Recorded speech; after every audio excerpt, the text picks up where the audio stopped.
to the data, laughs in the mix. Fabric and AI, get your fix. Explicit measures, drop the beat now. Podcast kings feel the crowd. Explicit measures.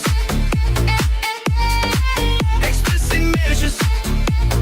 Drop it loud.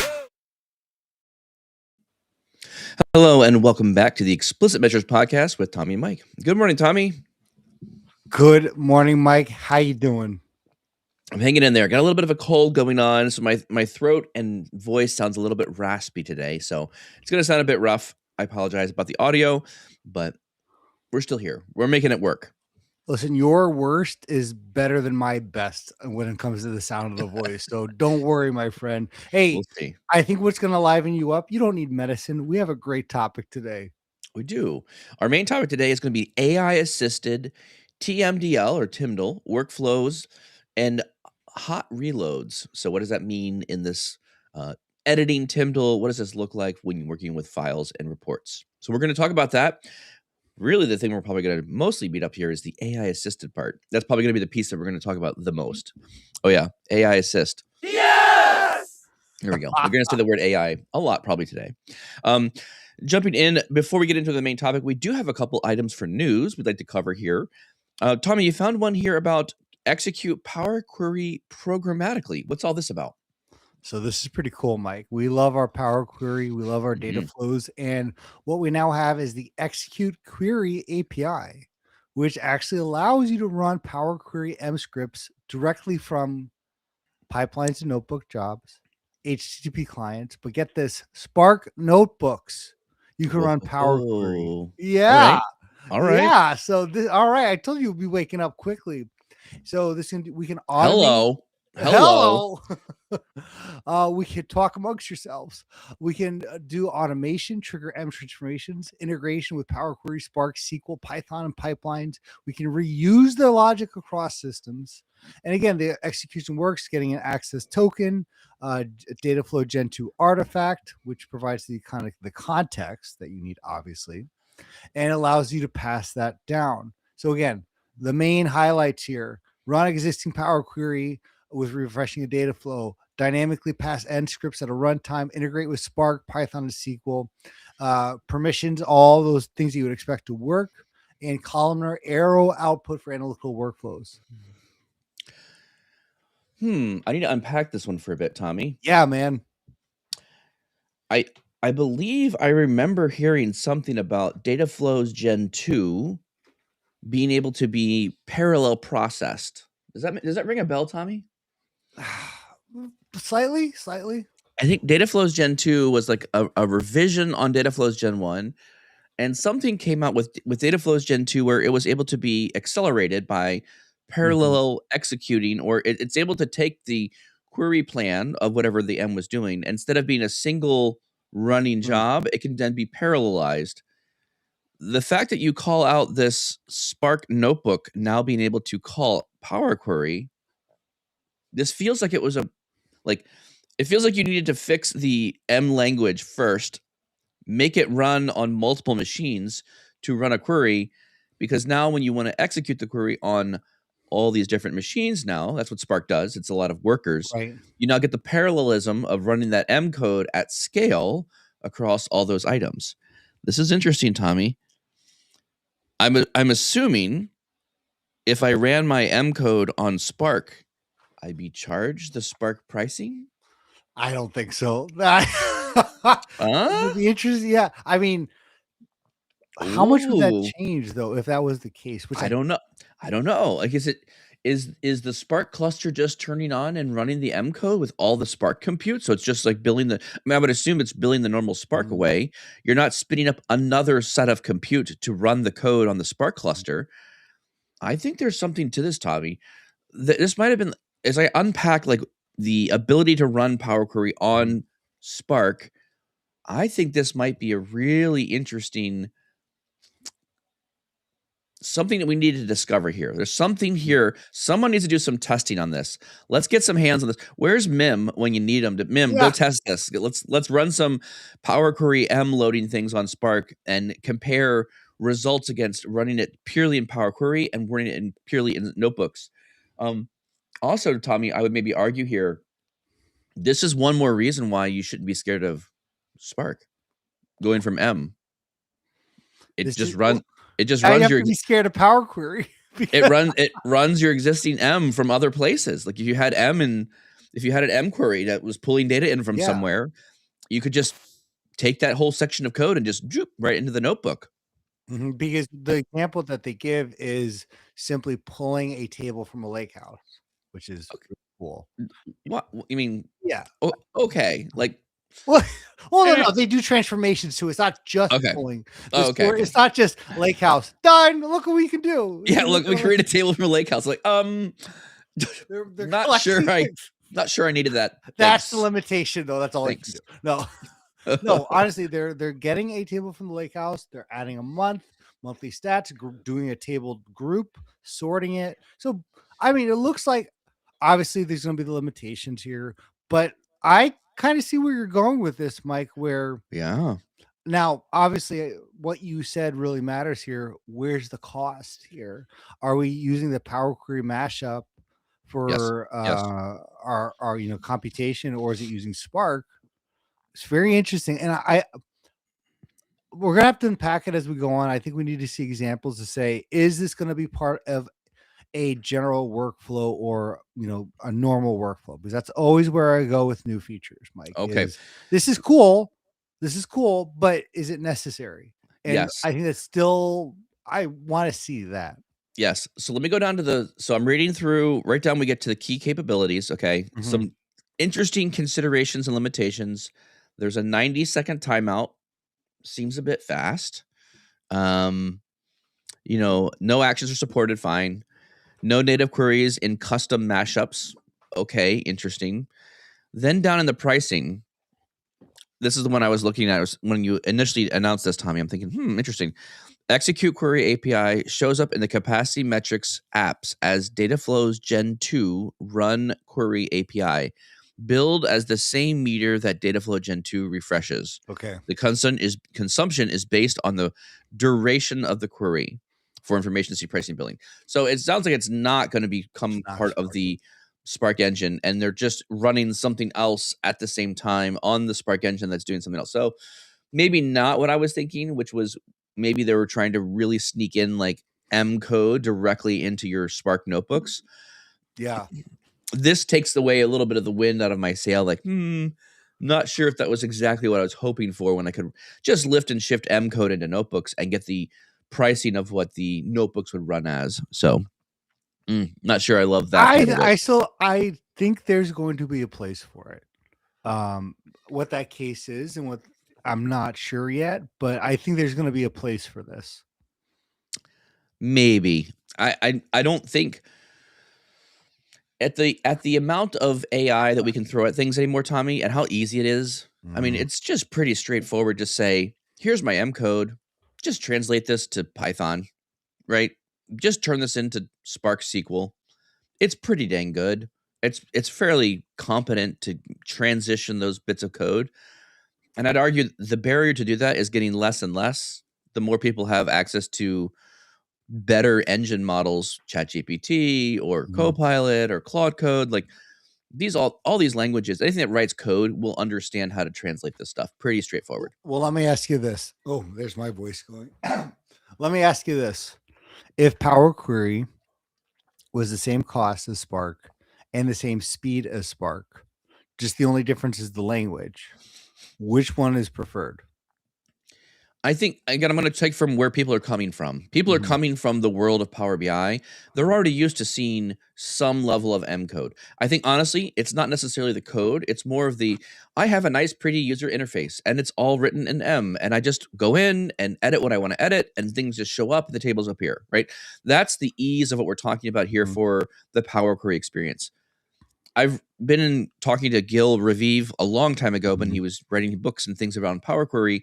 And his books, he talks pretty heavily about like 80 to 90% of your work is done only in the UI. You don't really need to write the M code to do M transformations on top of things. And the times that you do, it's very hyper specific things that you need to write the M code. Right. So again, my opinion is if you've got let's call it 100 times more users on the Power BI side that are coming to notebooks, that are coming to Fabric, they're just going to want to use what they're familiar with, which is the user interface of Power Query. Whether they actually use the code or not, maybe not. But you're going to be migrating things. I think you're going to step into Fabric with a lot of existing M code, and you want to use the lakehouse from your existing M code. And I think the easiest first step is just point at the lakehouse, write it there, or go from data flows Gen 1, move over to data flows Gen 2, and now write the data down to the lakehouse. There's still an argument to be made to me, though, because the despite the breadth and the flexibility of the Python language, because you can use packages and all these packages. Sure. The Power Query M language, which still, let's pick a lane on a final definition. The M language, the primary purpose of the M language is tabular modifications. Like that's the only thing it's meant to do. Yeah, I mean it does like little individual records, and it does records, list, tables, but it's manipulation. It can parse JSON into Into tables. a table. Sure. Yep. Yeah. So tabular modification is meant to work on tables. That's the only reason it exists. And why are you picking on that feature compared to Python? Like, I guess I'm not sure. I'm not what grasping. I'm trying to say is it's a language that what I'm trying to say is, to my previous question, would you go one or the other if they are all things being equal? It's a language that honestly can be very effective for users. What are you trying to do in a Spark notebook? You're trying to manipulate a table. My argument here, and again, I'm not full bore on this, but there's an argument to be made that the M language would be preferred because it's one, something you're familiar with, most people, and then two, its only purpose is to modify tables. So what you need to know about the language is pretty straightforward. Table.sort, table.group. Everything's about what you're trying to do to modify a table compared to the breadth of the Python language. That's all things being equal. Yeah, I'm gonna agree with you, but a little off center, I guess. I don't think it's the M. It's not the M language that people like. It's the M UI and interface that people like. That's the part that people, I think, enjoy. It's easy to use. I think that's the piece that people want to engage with. And I think that's the difference between that and Python. Python is cells, notebooks. I mean, I like notebooks. I like running in cells. I'd also argue Spark SQL is actually great, or T-SQL.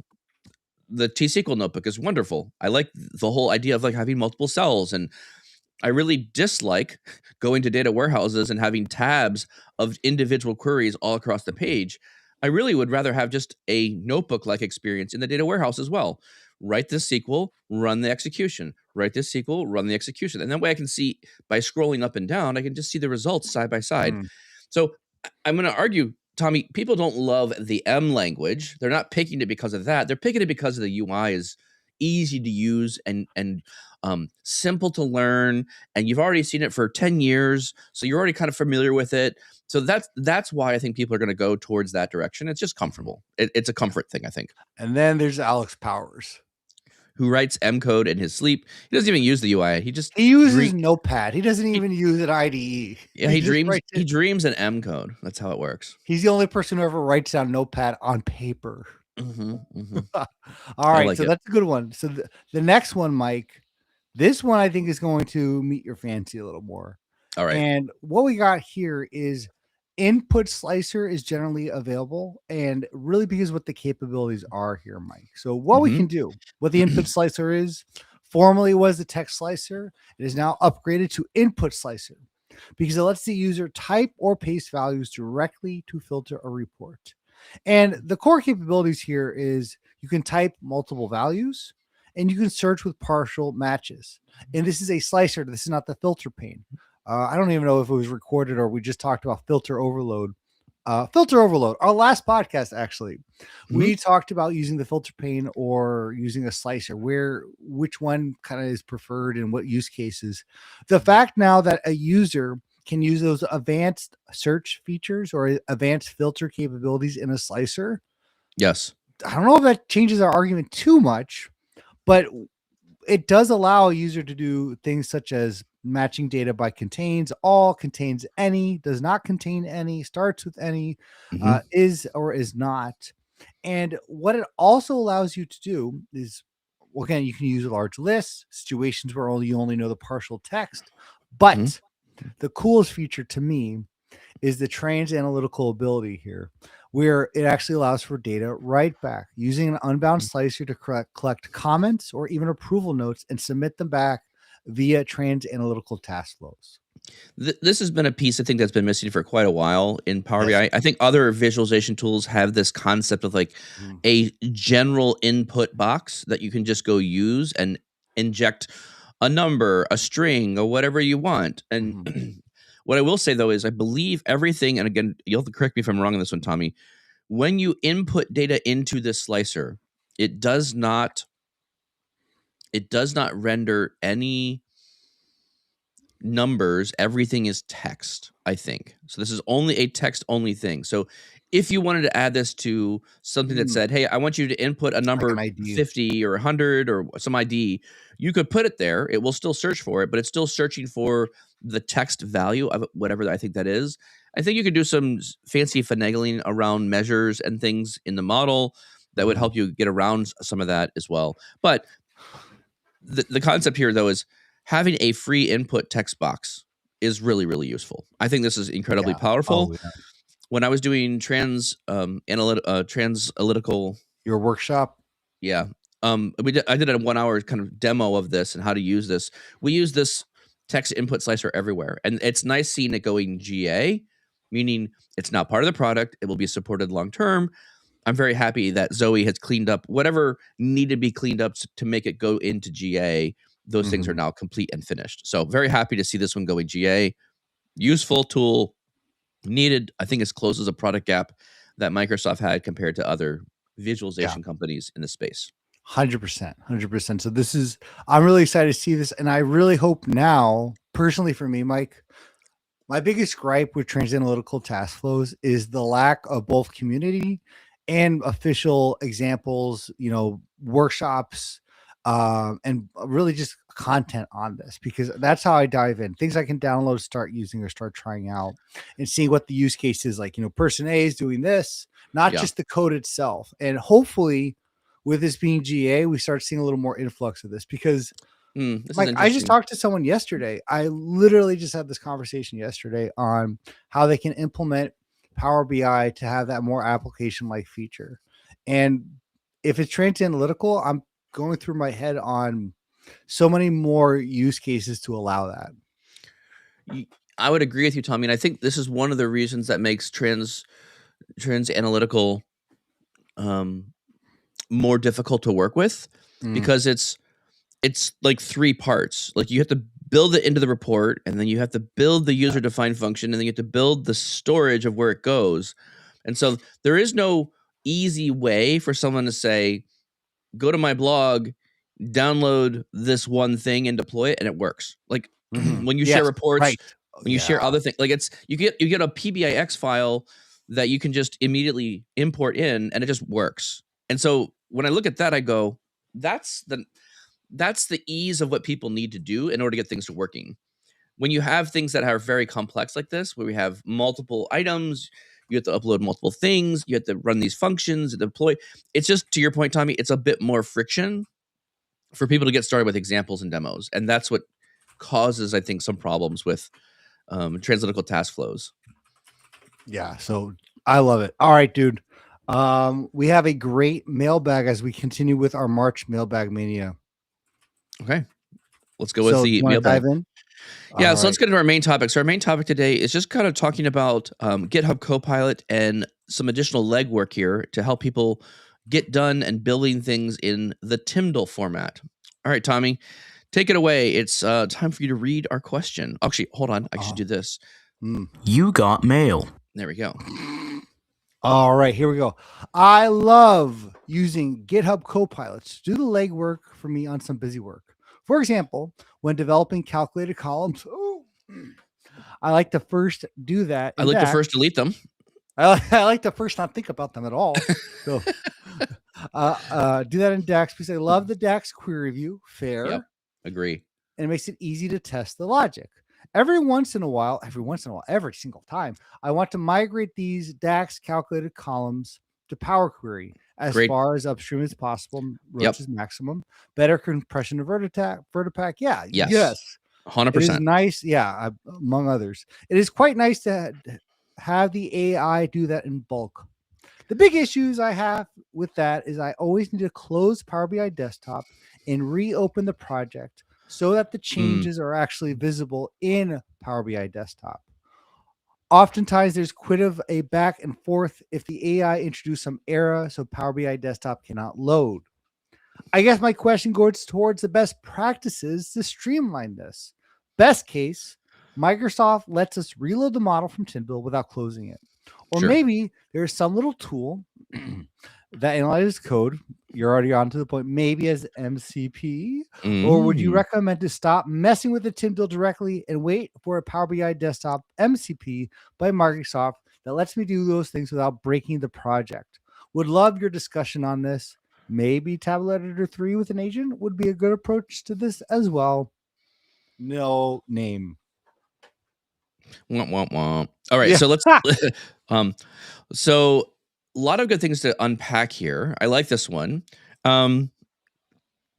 Tabular Editor 3, and we're going to maybe hold off on that part of the conversation. Let's just unpack what I think is happening here from a design process. Now, I would like to argue with I think the pattern here is valid, right?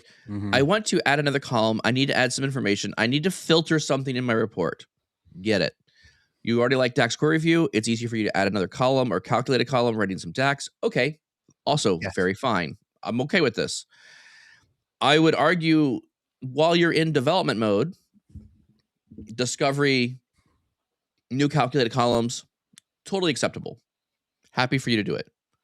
When it leaves your hands and you go give it to your business, that's when I would be like, really, you do want that final migration step of we're not going to do calculated columns. We're going to give it to the business with columns that are made inside the Vertipack engine, right? I do agree. So one of the comments here, it was a question, so you couldn't actually see what was written. The question here toward the end was, I want to migrate those DAX calculated columns to Power Query as far upstream as possible for better compression in Vertipack. Question mark, right? It was actually a question for better compression in Vertipack. The answer is yes. You always want to move those columns upstream. The memory of your model will thank you. You'll have better compression on that column when you load it in. When it goes into the memory of the model, it still has to unpack those columns. But when the model is being stored on disk or moving things around, it'll always be more efficient as well and faster. And that column will then be considered in the shuffling process because when Vertipack engine compacts the data, it shuffles which rows need to be oriented which place in order to get the best optimal compaction for the model. So I'd highly recommend moving as much as you can into the Vertipack engine. Don't keep production stuff with calculated columns. You want to kind of ditch those. If you're doing testing and figuring things out, I'm okay with it short term, as long as you have a hard requirement to not have it go into production. Yeah, and just to focus on that real quick, I know this is something we've talked about before, but calculated columns, please get away from. It's not just compression, Mike. It's anytime the data. I don't ever use them. Anytime. Well, no, it's evaluation context. Anytime a model's evaluated, if you have a calculated column, that's part of the issue. That's part of what the model has to do. I can have a million measures in my model. Does not affect any time the runtime in terms of when a query is evaluated. It's only evaluated when I use that measure. Calculated column is part of the model now. So even if I'm not using that calculated column in a visual, if it's part of the table, you're slowing everything down. Don't use calculated columns. Don't use calculated columns. Avoid calculated columns. And to be clear here, what Tom, I think you're speaking to is the measures are always calculated as they're used on the only when they're used. Visuals when they're used. They're rendered. The calculated column has to be calculated during the refresh of your model, so it's immediately slows down the refreshing cycle. You have to then take the entire calculation, and then it's not actually stored with the table. It's actually stored in just the calculated element. Once it calculates that column, it then has to store that column uncompressed, non-vertipack compressed with the columnar storage Right. inside the model somewhere. So it has to do a lot of extra legwork to make that column exist. And that's why we say don't do it. Just Right. don't do calculated Right. columns. Not Now, worth it. I like to see, as we move on here, I like to see that we're having more conversations around more mailbags. I'm seeing too. People are finally talking about AI to us. We're no longer having to talk to them Yeah. about AI. And it's interesting, the use case that I see here with the mailbag, because I see it where the user's really talking to me, Mike. And if I'm reading this correctly, they're probably in VS Code or Cursor or an IDE and using the project and using GitHub Copilot to do the modifications. So what they're looking at, What I'm going to ask, what did they yeah. say that gave you that inclination? I did not read It, it that way, honestly. well, so Mike, if I'm using TMDL and I'm asking GitHub Copilot to make modifications, I'm probably doing this in VS Code because I have okay. I have the project view. So I'm Sorry, I asking an didn't. AI agent to do this. Yeah. Okay, so you're picking up the vibe of, hey, I'm using TMDL, potentially making some changes there, but if I do that, I need to like do a bunch of things to desktop to make it like work correctly with They're the TMDL. asking modify the TMDL to take a calculated column in TMDL and then Yep. transform that to Power Query in TMDL. So they're looking at the project files. They're in the project mode. Which I think that's actually a pretty solid use case for where you should Pretty be cool. using TMDL, right? I mean, Yeah. you have a large language model. You could say this column is being calculated. I'd like you to add this column to this table Mhm. using the large language model. Again, back to what we were talking about earlier, large language models are pretty good at figuring out what code you need to write and where you need to write it. So I would argue with you, Tommy, like this is a pretty solid use case for where a hard thing that's not easy to do, where AI could just figure it out, right? Just go do it, which is Yes. interesting. And here's the thing, though, with some of the calculated columns still bother me. People don't use calculated columns. Like, just come on. We got to move past that. We've Yeah. made that. We've made that. Yeah. We made that call. Yes, agree. Mike, first, I would, if you were on the same page here, I want to focus on the bulk operations I can do using Copilot or really agentic features, just on my local machine, unless you want to go a different direction. No, I do want to go that direction. Can you hold that thought for just 1 second? Because I do want to just kind of ping your brain one time. Tommy, do you know when this question was made? Because I believe there's been some advances inside TMDL, desktop, and VS Code that have changed slightly how I think you work with these experiences on top of desktop. It was the last 3 months, but I can get you the exact Okay. date. The reason I say that is because I think there's some change. So there's two parts in here that was stated in the question that I think have been slightly resolved since this question was made. First one is there's the issue that they speak about where if I edit the TMDL, I have to close desktop and reopen it to get the changes in. That was true originally. When you're editing the TMDL, desktop had no visibility to changes you were making inside the TMDL file. Now TMDL has gotten more advanced. The editor has gotten better. Desktop has gotten changes. And now Power BI Desktop can now refresh itself.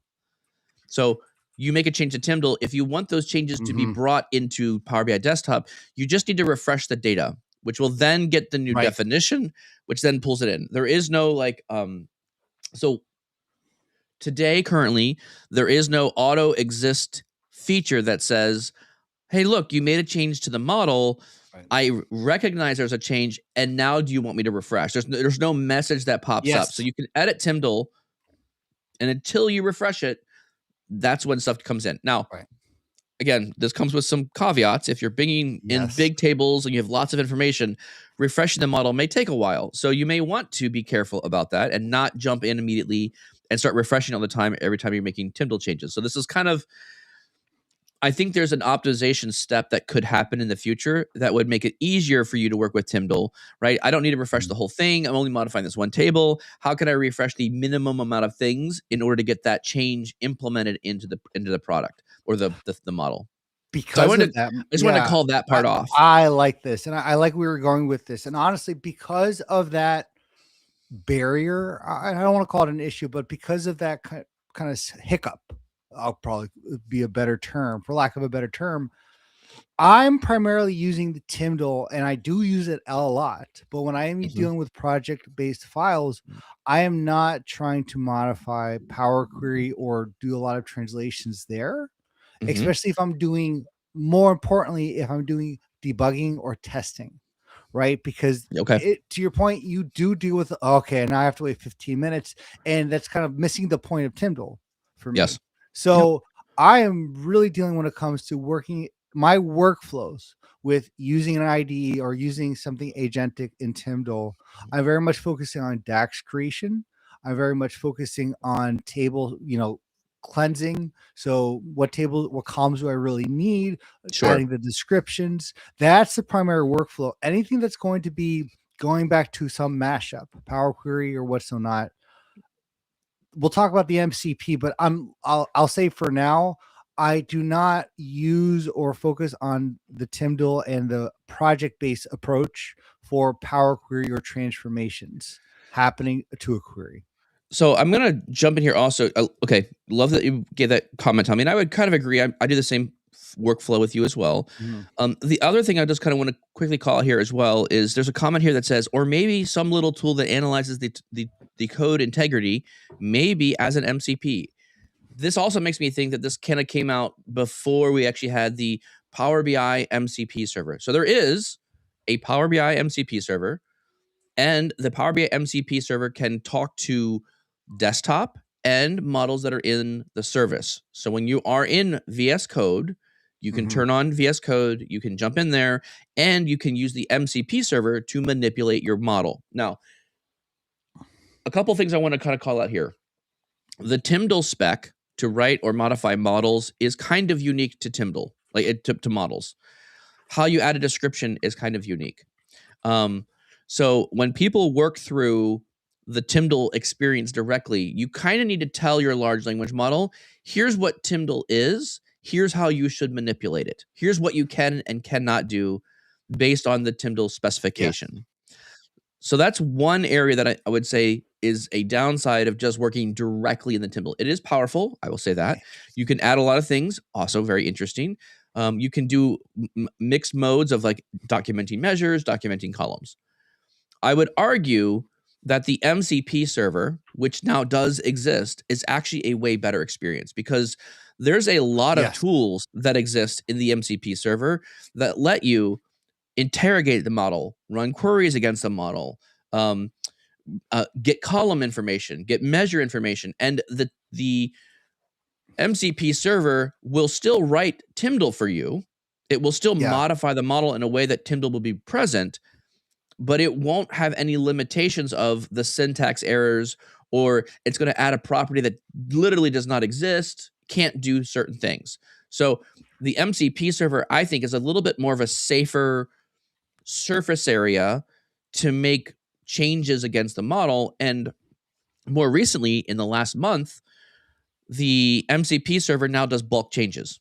So MPC server can say, you tee up a bunch of changes, lots of columns, I'm going to make a lot of measures, I want to document a lot of things. It will make all those changes in a like temporary way and then batch commit them all at once, which is better than just editing. I mean, it's the same thing as what you're kind of doing with TMDL. I mean, that's really TMDL can be that too. And TMDL can do it too, but I'm just saying if you had an MCP server that every time you had to edit a column, it would commit that change, it would just be slow.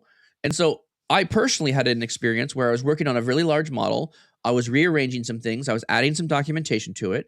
And in doing that, it was actually faster for me to then use the MCP server because I had to add many different descriptions to many different columns.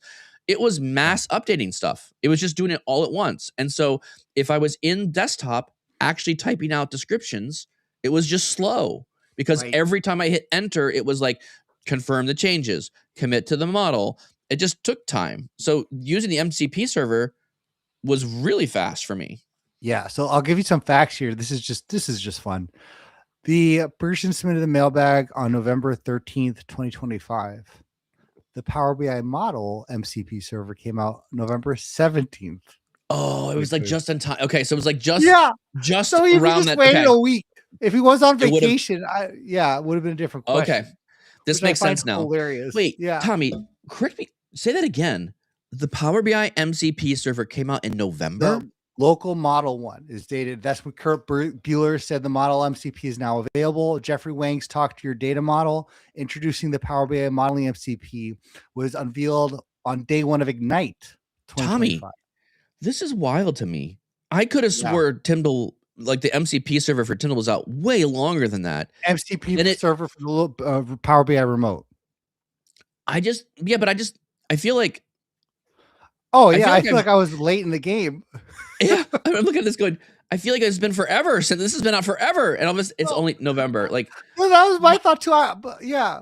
Go ahead. I'm kind of mystified there a little bit. I guess I must have it must be the AI of things and how much I've intensely focused on like learning AI and where to apply it and how to use it. I've been so heads down since December of this year. Stuff has been changing. Like it's Yeah. it's not like we've gotten like a little, it's not like we've leveled up once. We've leveled up like 10 times since December about what's going on right now.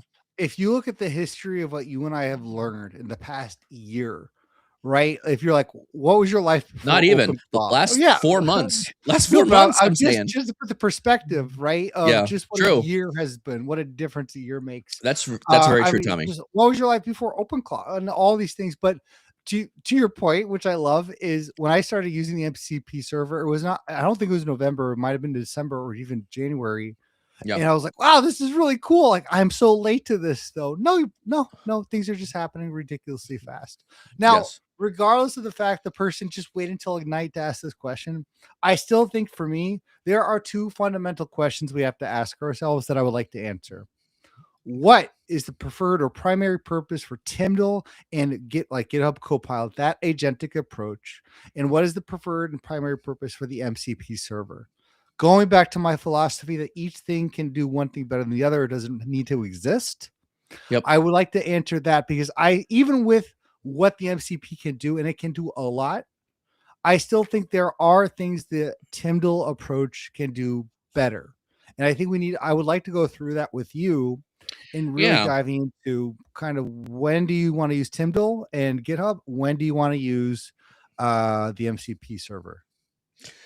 I would like to go through that with you, Tommy. And actually, for those who are interested in learning about the model MCP server, I will push you to the GitHub repo so you can actually look about this one. So this is the Power BI model MCP server, and I'll put it here from GitHub. The GitHub pages, the GitHub link here is in the chat window as well, right here. So the Power BI MCP server is now here. And there's a whole bunch of functions about halfway down the page talking about the available tools, which I will also link to for everyone to see those as well. So these are the tools that the server can give you. I'd be curious, Tommy. You said the Tyndall might be a little bit better in some things that the MCP server can't do. I'm kind of curious. I maybe have one, maybe two things I can get my head around, but that I think would be useful. Right. So I'm curious to hear your list. Give me your list. What do you think? So I also wanted to add a caveat to this outside of descriptions. The most obvious one where Tyndall shines and is a preferred approach with, again, an agentic point of view, not just Tyndall by itself, is description writing. It's incredible for that, where it can go through DAX measures and columns and tables and add descriptions very efficiently and to your point, bulk. That's where Tyndall shines, but I think that's the most obvious one. And I think we need to challenge ourselves a little more here rather than just saying that is the only one or the primary one. So with that in mind, for me, Mike, when I look at the Tyndall approach, I'm going to go two ways here, two approaches where I find it more efficient and a better output. Okay, let's write down the two ways. All right, what two ways are going to make Tyndall better? Or Number one, data or query validation. My DAX measures that they're in the best, that they're formatted, that we're not missing anything from just verifying that they're the right measure, based on instructions and also interaction with the agentic thing to ask me questions if something doesn't look right. Okay. So going through DAX queries is my number one approach where Tyndall really shines and is faster. Diving in that a little more, and I'll pause after that. I go through and I don't just say change my DAX measures. I say, hey, evaluate my measures. If Yep. there's something that seems off based on what it's trying to do or unsure, let me know, tell me, and let's walk through together to ensure that our DAX queries have a pure purpose Okay. and that it's not missing the point. Ooh, so you're actually doing some like more intent. Now, Mm-hmm. why would that be any different using TMDL versus the MCP server? I would MC argue. so MCP server can be a bit slow at times. And also too, it takes a lot more tokens because it's not dealing with code at that point. It's dealing with that remote server, which is a difference in terms of how it's actually containing. What I have found with the MCP server to be a limitation is it times out sometimes. Because trying to take a look at everything from a model-based view, and then it goes, try again, click the retry button, and that's very Hmm. frustrating to me. I think the newer versions of TMDL, the newer the newer versions of the MCP server, I think have addressed some of those issues. Again, let me be also very clear. MCP server for Power BI desktop or Power BI is also in preview, so it's constantly being Mhm. reviewed and edited. I literally logged into GitHub here just a second ago and just saw that Rui had updated some documentation on the README, and I Mhm. believe there's just constant updates coming for the MCP server in general. So I have not experienced the same slowness or Mhm. sluggishness that you describe. I have found for me where I have so that was your point number one. So point number Yeah. one, query validation and DAX format. Give us point number two, Tommy. What was your second point?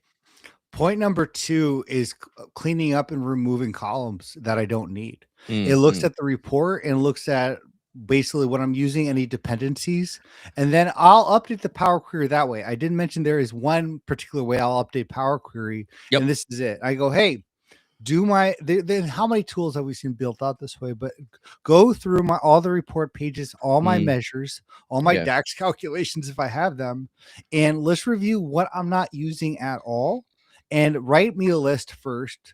Provide a markdown file of what's definitely not necessary, which ones I Yep. may want to review, Yep.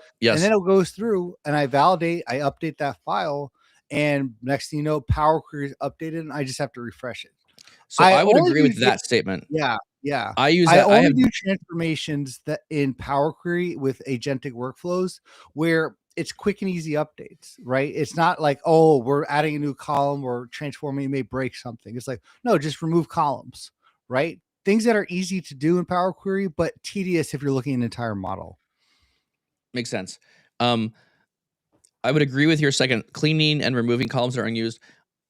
I would maybe tack onto that idea the additional thought of I have it document models that I have been given, right? So grabbing a PBIX file, pulling it down to your machine, or saving it as a PBIP, and then using the MCP server to go after the model and say, document all the tables, tell me which ones are facts, which ones are dimensions, and to your point, Tommy, when you save the file as the TMDL for as the PBIR format or the PBIP project, you can then say, go find all the visuals and everywhere all the columns are referenced and give me a where is everything used. I've actually had a model go through page by page and say, I've used the MCP server, Mm. go through every page of the document, find every reference, filter pane, hidden items, filters on visuals, have all that being done.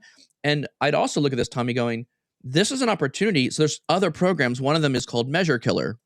Measure Killer does a good job of finding things that are unused as well. Mm. And I would argue this is a huge feature that there you pay money for to get that done. Now, this in the MCP server, you can just write a skill that uses the Mm. MCP server to do the exact same thing. And I would argue potentially even better because then you get like rich documentation. You can actually have it formatted in the way that you understand and what do you want. So I would argue here the MCP server alone is a really good tool set. Yes. When you add skills to the MCP server using your VS Code, that is like a double whammy. Now you Mm. can build repeatable programmable things that you don't need to write code for. You can just describe hey agent, so this is what I did recently. I had it add descriptions to a single table in a model that had like 40 or 50 tables in it. Right. And I had documentation somewhere else. There is no tool on the market today, Tommy, that can read existing documentation, not in a table or easy to use format. So literally I had like a pile of like SQL and descriptions and other things that were just being written on the side. And I pointed the large language model and said, go read this HTML document that described all my tables from Unity catalog, understand the intent of all these columns, and then go use the MCP server to go write the columns and definitions back into the model. It saved me so much time. I think I saved 2 days of working on going back and forth between these two documents through all the tables. But I did it on one table. I told the agent, build yourself a skill to do this. And then it just did it on all the tables. So when you combine the MCP server with the capability of building skills or repeatable business logic, that's the power of it. And now I can communicate in English or whatever language I talk to the model, give it my intent, and it's able to understand and do all those things for me programmatically. I can get a very deterministic outcome, a very consistent outcome by using skills to help me build the patterns I need for it to build and change things in the model. And this is when I go back to those moments where I'm like, you remember 10 years ago and what we had to do to try to do this and how much time we saved? Oh, and totally. Yeah. Yes. Yeah. My team looks like geniuses now because we can do all this work in like hours or minutes, or, you know, people will give us models and be like, hey, tell me what's going wrong with my model. We throw it at an MCP server and we run some of our skills against it. And we say, to your point, Tommy, right? You just said, are my DAX measures formatted correctly, cleanly, in a good way? Right. That's a prime skill. Go get it. Go build a skill. Hey, go to the website called DAX patterns and go through the model and go read up on DAX patterns. Go see what patterns are being used in my model. That's amazing. That's the kind of stuff we can do. You are talking about, really, to me, the key for making TMDL work with GitHub Copilot. It's skills. And I'm really more and more leaning on this. If I'm doing something more than once at this point, yes, I am immediately build a skill. Immediately having a skill. Also, skills translate. Skills are a universal idea now across AI systems. It's not just Claude anymore. No. So there's no excuse. Cursor, OpenAI. Yes. Gemini is even adopted. They're all adopting this approach here. And to me, there's no excuse if you were working in Power BI and TMDL to create your own skills and to use, or more importantly, just even, I don't care if you download skills from existing places, to use skills, because it's not going to work nearly as effective as what your expectation is if you're not using skills at this point. And I would argue also, so we're saying things about skills. Yeah. I think the company right now leading this whole skill building comprehension thing, like, what is the skill? Like, what does this mean? I'm just put some link in the documentation here. This is Claude Code documentation, and it's talking about extending Claude with skills. Tommy, I kind of knew what skills were, but then I knew I needed to use them. So I was working with an agent. I think it was like ChatGPT or something like that. I had it do a simple thing with me, go through step by step. Yeah. Once I completed those steps, I literally gave it the documentation from Claude Code and say, this is what I want you to build. Go read this website. Go get the skills. Yes. How to build a skill, and just write yourself a skill for what we just did. And I'm doing this more and more where I am starting a clean. I know I'm going to need to do something repeatedly, a task over and over again. So I start a new context window. I clean everything out. And then I go down and say, that's what we want to build. And one thing I want to be very clear about, VS Code has adopted the .github and the .claude syntax for building skills and things. VS Code will learn or use both of them. And so the idea is VS Code and the large language model, if you say, I need you to do said skill, it will search both the Claude folder and the .github folder in your repo or wherever your workspace inside VS Code is. So that's super powerful. And you don't have to know how to write skills. You just have to know the link to the documentation of skills, and then tell it, go read this and just build your own skill.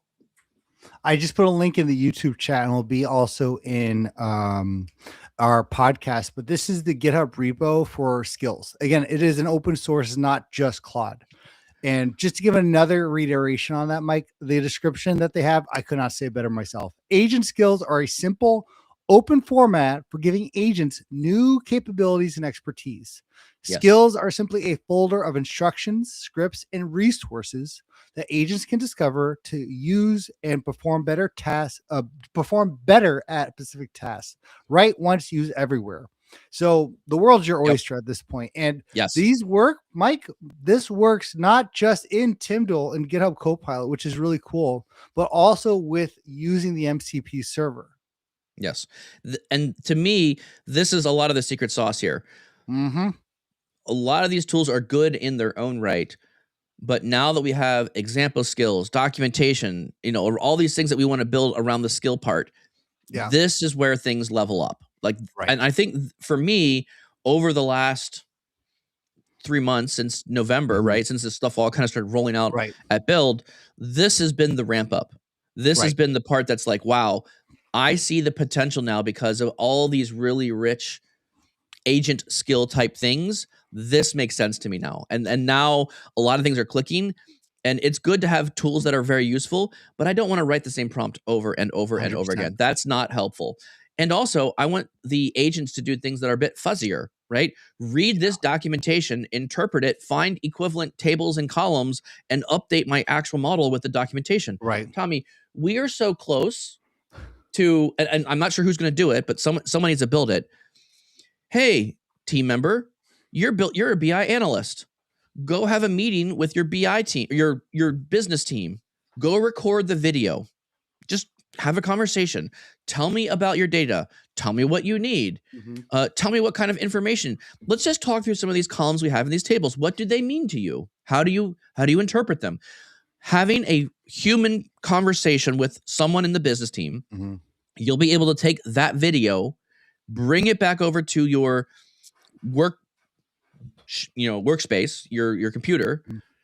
The AI will be able to transcribe the video, pull out the information, document every single thing the business user said, and then push it right into your model. So people should be involved with tell me why this works. Tell me what these columns mean. That's where the connection for people or analysts need to focus their attention is, how can I help you remove pain from your process? Describe this to me. Tell me why this data means something. What do these columns mean to you? That's what we need to bring back. And then everything else can be almost 100% automated now. Mike, not only are you talking about a situation that would be nice to have, this is a situation that's already happening. Are you doing it now? Let me tell you a story. Uh-oh. Hold on. All right, Tommy. Let's hear a story. I'm probably mentioned this already, but I want to dive into more detail just for the sake of the conversation today. MCPs are getting to a point with skills where the entire workflow can be done, provided the context. We had a call and we had the rawest of raw Excel files. They're exports from the system just to get an idea. And none of it, I mean, it's when you want to talk about just raw data, none of them associated with one another in a sense. But we had a call, one with the files, but more talking about what are we trying to build from this? Like, what's the conceptual model? It was a conceptual model meeting. Well, every meeting I get the transcript and I add it to Notion. Notion has AI custom agents, which are great. And I asked it basically Notion to begin to format the transcript based on, hey, we're going to translate the model. I have an agent in Notion for kind of translating my transcripts into a kind of deliverable way. What types of tables that we need? Sure. Now I open up Claude and I open up a blank Power BI file. It's like, hey, Claude, since you can look at Notion, take a look at this kind of transcript and take a look at this project. There we go. Also, take a look at this folder of files.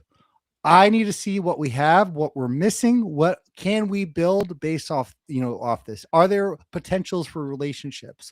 Are there potentials to build what they're desiring just based off the files? Mike, I didn't even look at Power Query once.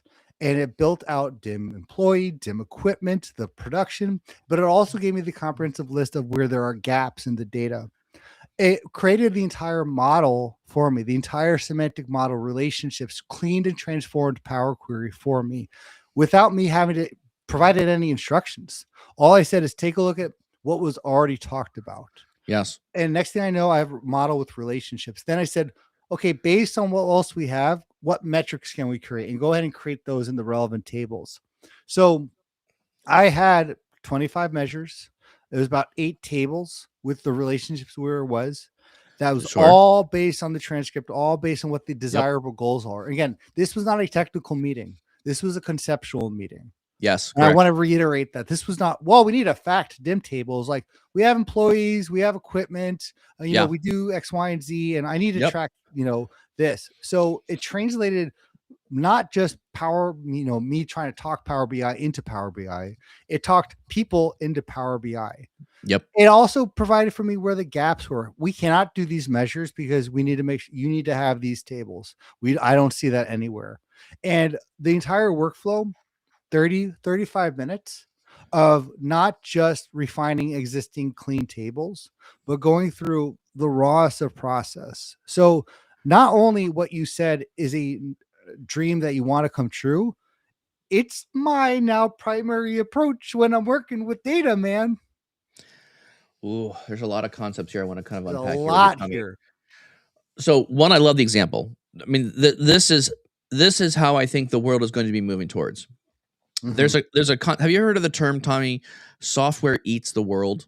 Have you heard of that? I have. I feel like you said that maybe in episode. Maybe I've said it a couple of times, but yeah, I've been hearing people saying like software eats the world, and the idea here is as it becomes easier and easier for people to build more software. What does this do, Tommy? The thing that you're just describing is when we have tools that remove additional friction from creating models, relationships, descriptions for customers, for people, all this does is it accelerates the ability for anyone to make models faster. So this concept of, you know, Tommy, we thought we had a lot of software right now. Today, there's a lot of software. I don't think we even understand how much software will be generated in the next year to 3 years, because everyone now has the ability, with a minimal subscription and access to tokens and AI, anyone can build software. Anyone. Like this is, you can be a program manager. You can be an executive assistant. You can be a CEO. I'm going to push back a little there.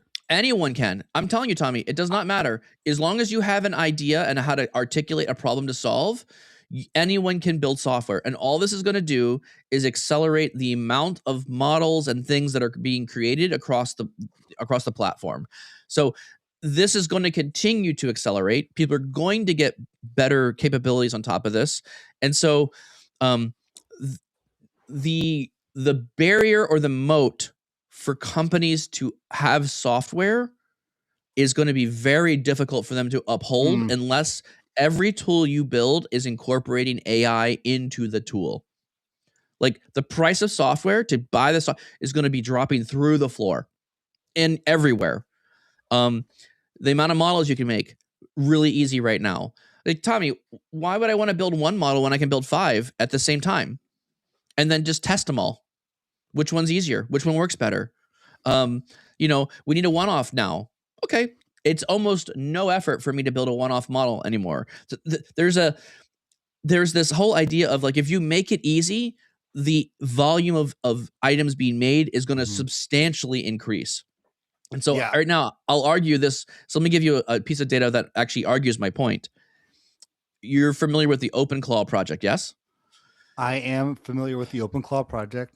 For some people who don't understand or don't know, OpenClaw is a large language model based, basically a little piece of software you can run on your computer that will help you use a large language model, and basically makes an AI personal assistant. It can do things. It can open websites. It can do all these other things.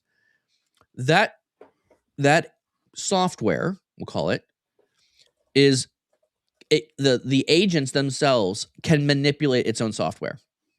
So if you find a bug in the software, Yeah. You can go to the software and say, hey, agent, go fix this thing. Make a new button. This doesn't work correctly. I want you to update the code so it Right. works Sure. better. So the agent itself can go in and adjust its own code, configure itself, and fix things. What this has done, if you go to the OpenClaw project on GitHub, it has last time I checked, it has over 4,000 pull requests. It's crazy. 4,000. In a project that was started in like November. Like we're talking like months. It's got over 100,000 stars. It's got over 4,000 pull requests. I don't even know what it's at right now, Tommy. I'd have to Google it. Yeah. But what has happened now is the bottleneck has moved from the software creation side to now the quality checks of the changes to the software. So anytime you accelerate one part of the pipeline, and the reason trust me, I'm getting back to the point here. Anytime you accelerate one part of the pipeline, all it does is it adds another choke point somewhere further down the pipeline. Yeah. So in model development, what we're now getting is we now have the ability to almost with no effort or very little effort, create lots more models. Great. The next problem is, Tommy, you can create 10 models. How do I know they're all correct? How do I verify they're right? Where does the human or the reviewer, it doesn't have to be a human reviewer, where does the reviewer in the loop jump in to make sure that whatever you built is good and acceptable to be sent out to the business? This is the new bottleneck. It's not software creation. The new bottleneck is how do you get it checked and reviewed? And so all of this to me is just going to put a heavier emphasis on Git integration, automatic checking, throwing agents at automated checks on semantic models, building rules on how our semantic models should behave and what is good modeling and what is bad modeling. All of that now needs to be automated at a higher level using agents and skills to review things that are being built. The only way you get higher output is improving every part along the pipeline to getting stuff out the door. I think you need a sound for our future predictions, like looking into the glass ball. Yes! Not that one. Not that one. No, like looking into the glass ball. So that's our AI one. So, but because I see what you're saying, but I don't think we're not there yet. I no longer can say the words we're not close to that anymore because how fast things I don't know. happening. We don't even know anymore. I don't know. But let me say what you just said. I don't think we're there yet because I'm gonna say a new concept here that organizations are gonna need to adopt. There are skills and there are hyper skills or specific skills, because what you're talking about are going to be very department and very organizational specific. Thank you. It's always been a word my entire life. Could not say. Yeah, pick a different one. But very particular on what skills they choose. So. Correct. And because to your point, data validation, model validation, well, how do you know the numbers are right? So skills are I think skills, is my prediction. This is my point, prediction though. Is my point is no more automation needed. Sorry, your prediction. Yeah, my prediction is the coming future, not just BI teams, but especially BI teams who are managing companies' data are going to be building skills just as much as models, because they are going to need those skills to do data validation. They're going to need those skills to be for their organization, what they're trying to do. So I think it's going to be a really essential part. It already is for me. Share too. 100%. Yeah, but I'm saying in larger organizations. Right. But Tommy, developing a skill is as easy as me talking to you. I know. Like, oh yeah, I know. It's so the barrier to get started.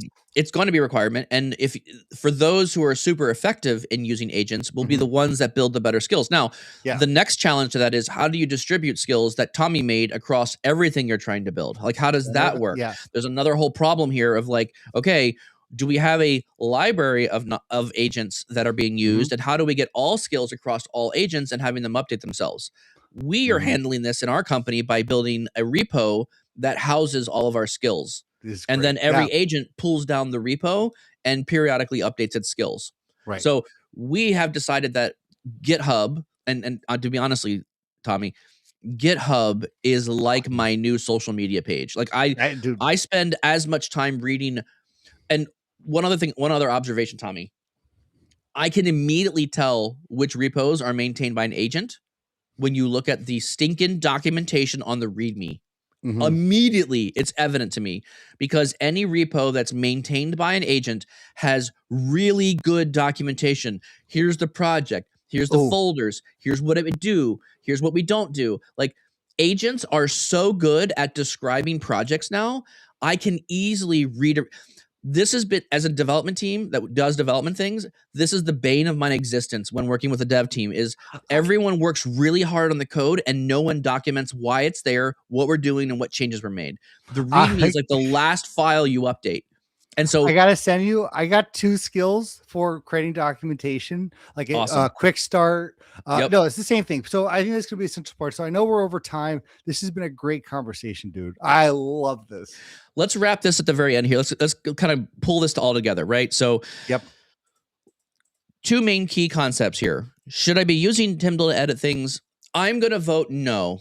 I'm going to vote the TMDL is good. It's helpful to see what's going on. You need to use the PBIP format when you want to join model and report information. That's when you want to start pointing agents at the TMDL and the report side. So PBIP, I think, is the place where you want to start when you're using agents with Power BI building. All local development, all inside VS Code. I would argue that the Power BI MCP server is the preferred approach for new users getting started with agents and building things with agents, just because that is so focused on building the agent side of things. So that's what I'm going to pitch. I'm going to pitch model MCP server over the TMDL editing directly with agents. 100%. What do you think? No, I think honestly, I think TMDL does have its place, but right now, more and more, I'm finding myself starting projects and really doing the heavy lifting in MCPs. I think TMDL's great for my documentation or if I need to verify code. Yeah. Sounds good. With that being said, thank you so much for listening to the podcast. We appreciate everyone listening today. Hope you enjoyed this conversation around TMDL, models, editors, large signals. This is going to be the new world. Everyone will be wanting to use agents to build and edit and manipulate models. This is the best tool now to work with models, I think, moving forward. And this is only going to get better. We're just starting the early phases of this. This is going to be the software that eats the world. This is going to be the software that eats the BI world. It will be, you have to learn this. This is something that's going to be so pivotal moving forward. That being said, Tommy, where else can you find the podcast? You can find us on Apple, Spotify, wherever you get your podcasts. Make sure to subscribe and leave a rating. It helps us out a ton. If you have a question, idea, or topic that you want us to talk about in a future episode, head over to powerbi.tips/podcast. Leave your name and please leave a great question. And finally, and your name. And join us live every Tuesday and Thursday, 7:30 a.m. Central. And join the conversation on all powerbi.tips social media channels. Awesome. Thank you all so much, and we'll see you next time. Explicit measures, pump it up, be it high. Tommy and Mike lighting up the sky. Dance to the data, laughs in the mix. Fabric and AI, get your fix.